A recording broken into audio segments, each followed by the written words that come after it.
Feike Sijbesma.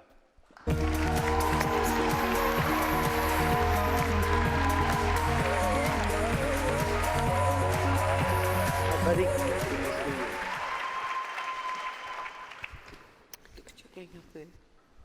Gosh. Mamma mia. Are you energized? Yes. Nice opening yesterday, right? Energized for the coming 3 days. Thank you, David. Thank you, Kate. Yeah, full attention. Thank you for being here again for the second time. They didn't kick me out last year. DSM is already here for many years, but I was only invited twice now. This is my second time. Appreciate it. I would like to discuss a boring topic.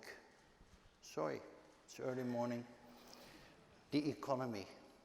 But the good news is, I'm not an economist. I don't know anything about it.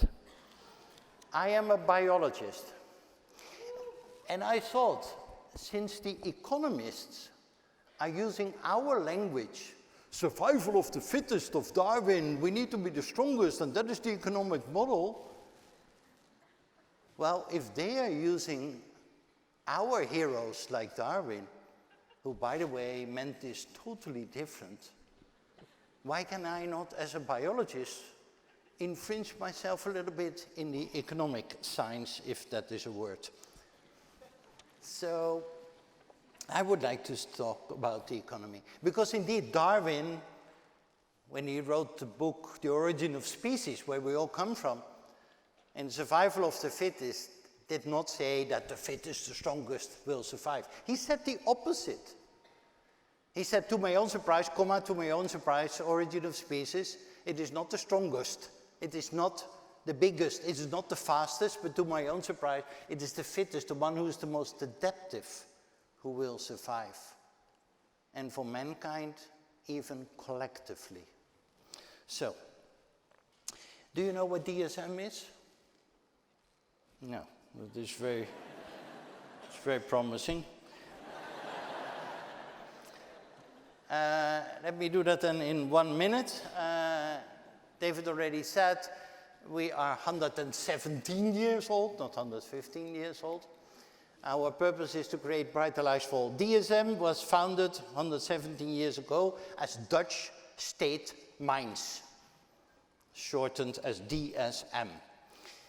And after the Second World War, we changed our company, and we became from a coal mining, most pollutive industry in the world we were, to a chemical company, a bulk chemical company.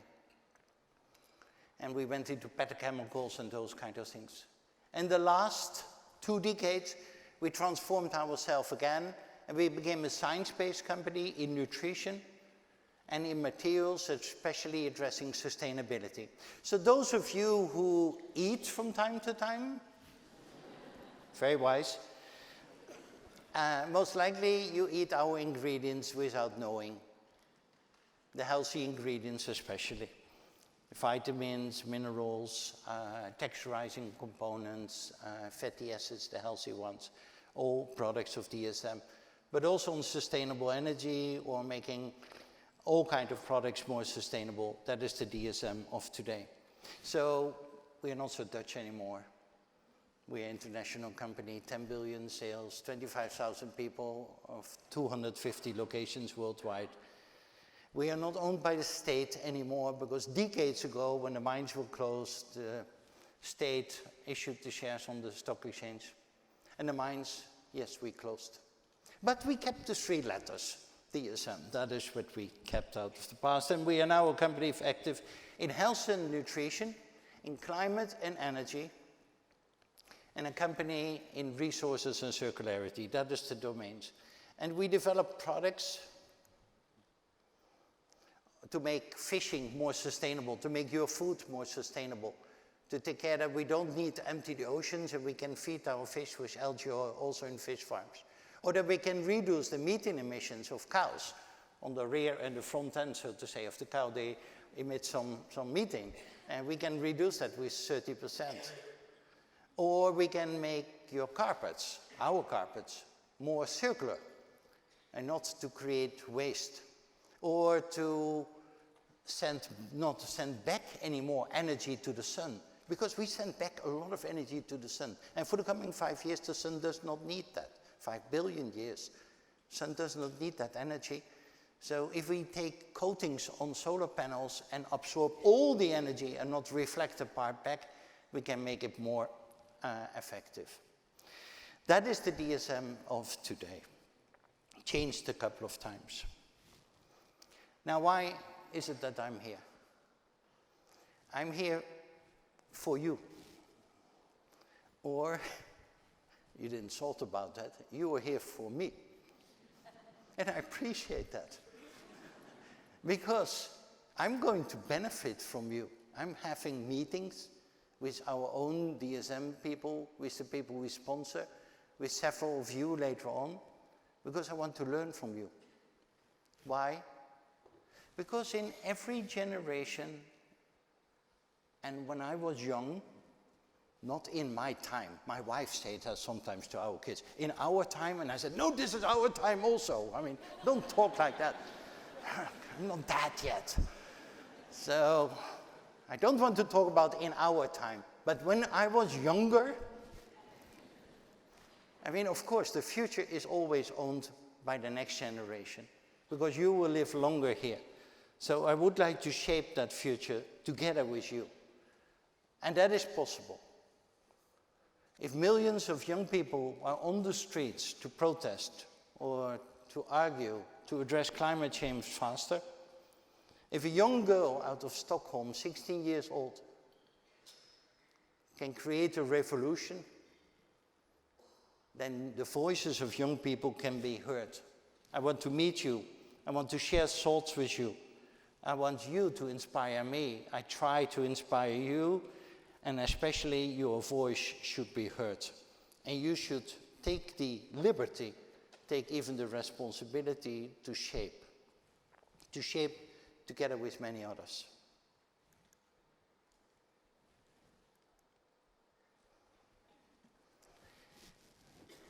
What is this?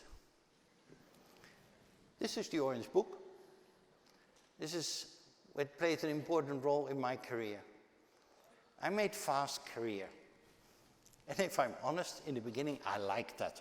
I got higher positions, and I thought, that's good, right? And I even admit, I said to some of my friends, I got again promotion and a higher position. Isn't that cool? Before they even said that, I said, no, it's pretty cool, I think, right? So I liked that. And 20 years ago, I came in the managing board of DSM, and 13 years ago, CEO. And I thought, hey, what's happening? Making career, getting more impact. I like that, have impact on the world. Do you like that, have impact? Right. Impact because I had a position that counts. Impact because I have power. Oh, we don't like that word, right? Impact for what purpose? And I started to buy an orange booklet. I'm Dutch, sorry for that. So, I need to serve the king and the royal family. Oh, there are some Dutch people also here. We all need to serve our royal family, and that is the family of Orange.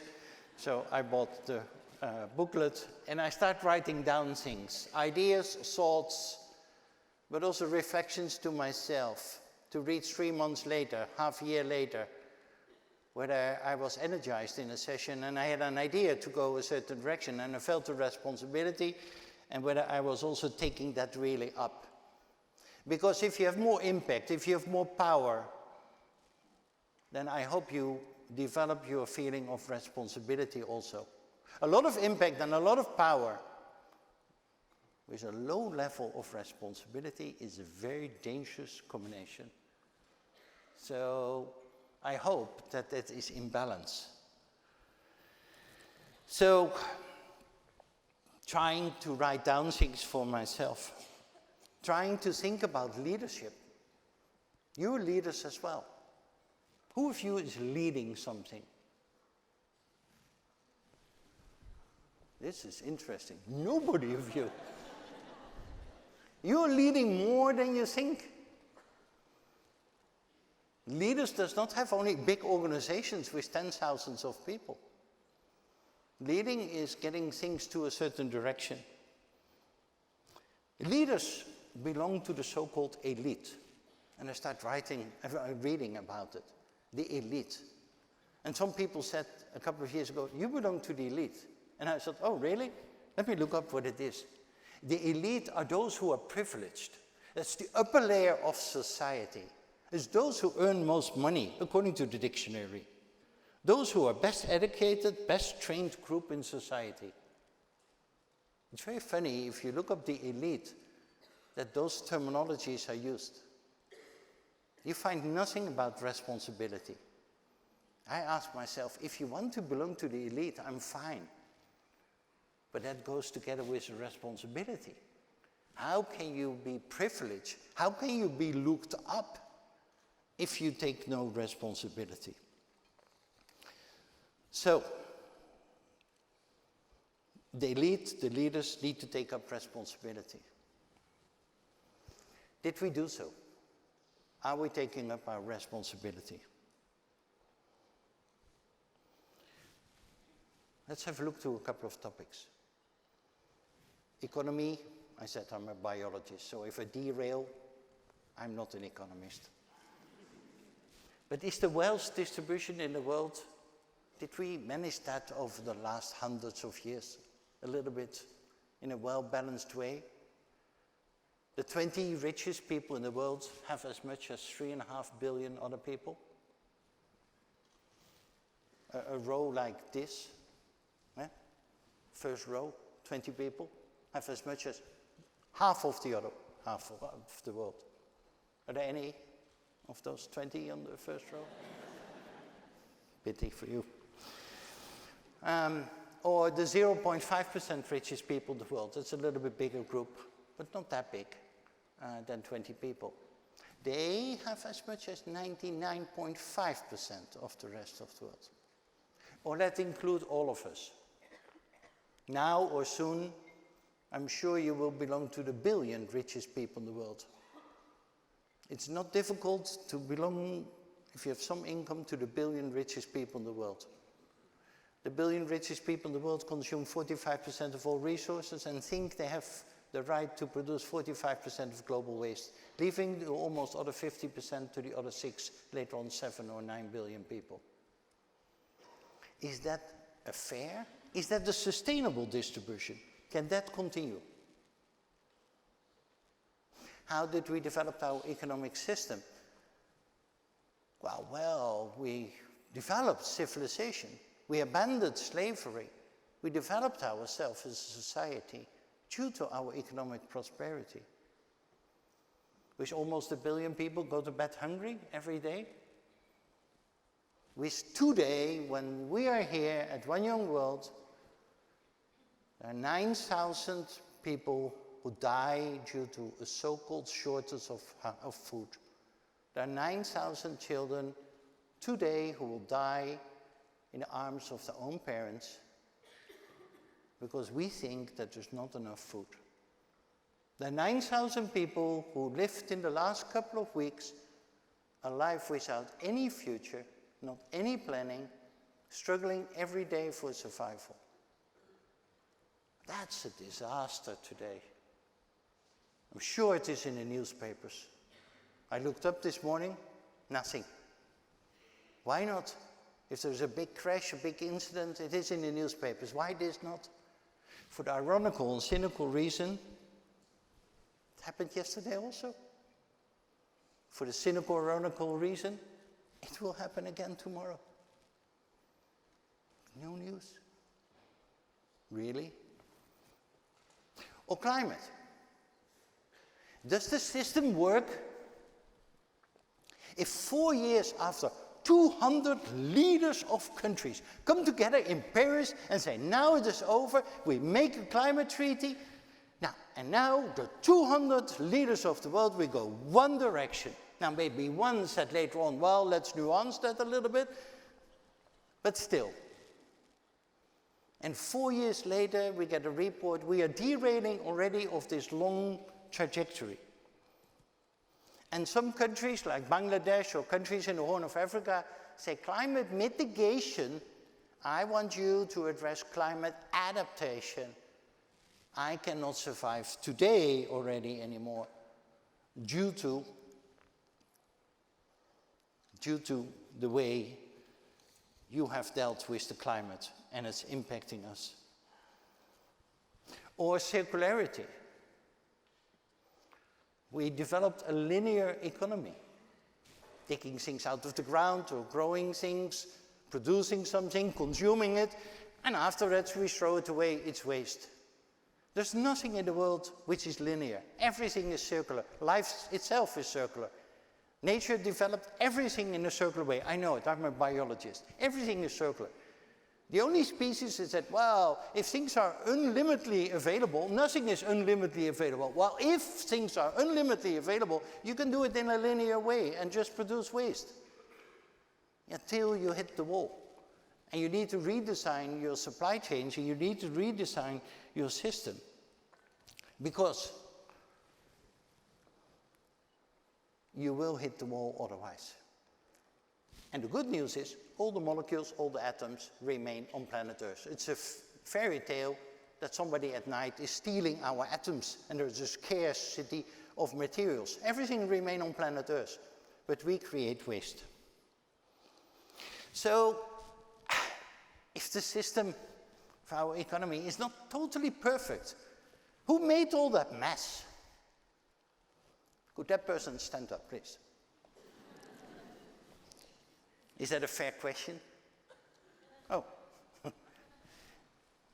Maybe it is not a relevant question who created the mess. And it's not the economists. It's our system, which we can rethink. Let's then go back to how our system was developed. How did the economy develop itself? How did it ever start? There was somebody who was in the morning catching a buffalo and in the afternoon growing some crops, and she saw that the neighbor was doing the same. But the neighbor, more skilled in catching buffaloes, I live now in the middle where the neighbor was female or male, more skilled in catching the buffaloes, and the other person more skilled in growing the crops. And they made an agreement. If you do the buffaloes and I do the crops because you're better here, I use your competences and you use my competences, and we exchange at the end of the day. And then a third person came and a fourth person came, and it became more complicated. And then we said, okay, now we need to rethink the system. If we invent gold, we do that gold is a lot worse, right? We all agree? We all agree. Good. Then we can use gold as an exchange tool. And later on, more people joined and said, now it becomes more complicated. We put the gold in the bank, we print some worthless paper, and we say that the paper is worth the gold, which is in the banks, not here. And we all believe that the paper is worth a lot, and we use that as exchange. So all agree, good. And later on, we said, well, there's too much money in the world. I mean, let's write it down in a computer. The money is not even there, because only 10% of the money of the world is really there. 90% is not even existing. Somebody wrote it down on a computer, and we all agree it exists. That is the way we developed.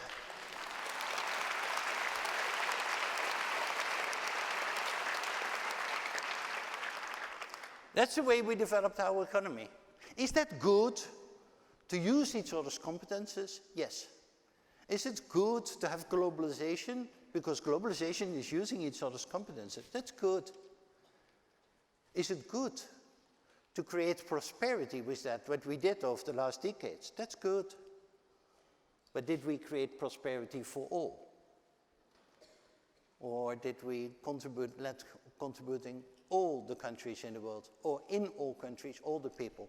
No, we did not make it fully inclusive for all. So we need to rechange that. So making money is not important anymore. Making money for companies is not important anymore. It's very important. It's a part also of their barter trade. But then not between him and her, but between you and me. Because some people say, my boys say, that I'm old and you're young. And money and making money for companies is a tool to distribute money between one generation and another generation. And we call that pensions. Because many of my shareholders want me to make a return. Maybe some are greedy, but many are just pension funds who want to take care of your pension. Now, you don't need to make that every single quarter. You want to save that money for 30 years and then get the returns. So making money in a company is also a way of distributing the competences not at time zero between people, but also over time. That is the way we made the model. So making money is good if the system that we create is also a system which brings prosperity for all. And if we remind ourselves that making money was the tool, was the means, was the facilitator. It's not the goal. The goal was just to live happily here all together. And if we are missing that goal, and I said there is the wealth distribution, the climate, the hunger, etc. If we miss the goal, and the means that the tool, the facilitating, becomes the goal in itself, then we are derailing a little bit. I'm not an economist, but I think then we are derailing a little bit. So when I became CEO, please wrap up. Is that a sign to me? And I don't think so.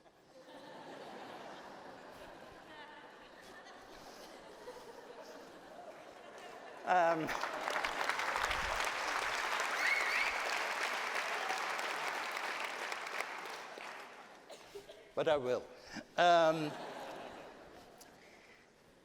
When I became CEO, people said, what are you going to do? I said, well, I want to contribute because that's our responsibility. Impact, power, responsibility. I want to contribute to a better society and to run a successful company. Which one is more important? Both are important. No. Which one is more important? Both are important. That's the essence of the economy. Many shareholders were doubting, many people were questioning me. I said, no, we need to make the world a better place. We need to address the SDGs. With our competences, with our business, we need to contribute to a better world. And I'm sure that people are not stupid and will spend money to improve the world for their own benefit. And if we can tune our innovations and our business model to the SDGs and to contributing to the world, those two things can go hand in hand together. Now, 12 years later, I can speak easily because we did 3 times better than our reference point in the stock exchange in terms of value creation in a financial way. We contributed a lot. But in 12 years from now, those two things cannot only go hand in hand together. It was almost mutually exclusive 12 years ago. But in 12 years from now, those two things must go hand in hand together. Otherwise, the millennials will not work for those companies anymore. You will not buy the products anymore. And therefore, we need to change as companies. I'm wrapping up, did I wrote that all down in my orange book? Did I sort all of that what we wanted to achieve with DSM in the beginning? No. But I challenged myself many times, and I urge you and I ask you here at One Young World to do the same. Buy a booklet. Write down all the energy and all the things and the inspiration you get here. And have a look in 2 weeks, in 3 months from now, whether that energy is still with you, whether you're contributing to the world in the way you thought you could, you can, you will do. Try to see what is your competences, what is your strengths. Try to find out what is your passion, what ticks you. Try to find a way of your profession or job or your activity to combine with your competences and your passion. It will make you happy, it will make others happy. Is everybody contributing to the economy? Last 2 slides. Those people feel they are excluded from our economic model. I talked about Bangladesh. Last year I talked about a mother who wanted to give her child to me. You can look it up to YouTube. In the same Bangladesh, those people are waiting for food distribution. They're excluded from our economic system. Globalization is good, making money is good, but if we don't make it inclusive for all, it's not good. Those people are excluded. They can be in a queue every week to get their food. I was astonished how well dressed they are. And I said to the people over there in Bangladesh, but they look well dressed. And people said, yes, they look well dressed. But they share one of those beautiful saris sometimes with 10, 20 women. I said, really? Yeah. So why are they wearing that if they are in the queue for the food? Don't you get that? I said, yeah, but explain it. Because, sir, they excluded from your economic system. But they don't want to be excluded from their dignity. They want to be in the queue.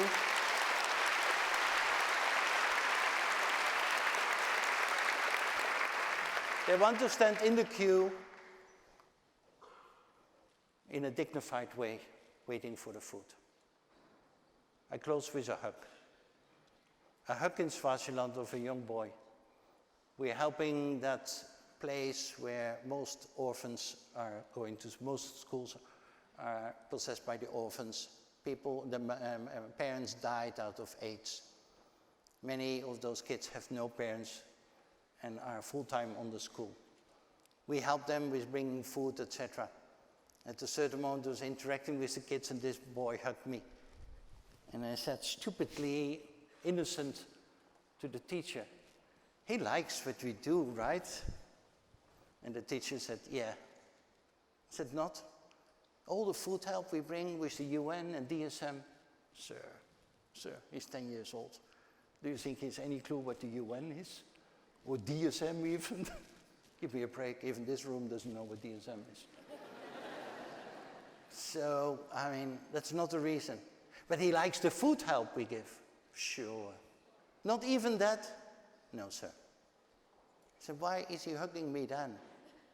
Because he's an orphan. He's out there. He's fighting every single day for his life amongst his peers. He's never hugged. He has no parents. Never, ever.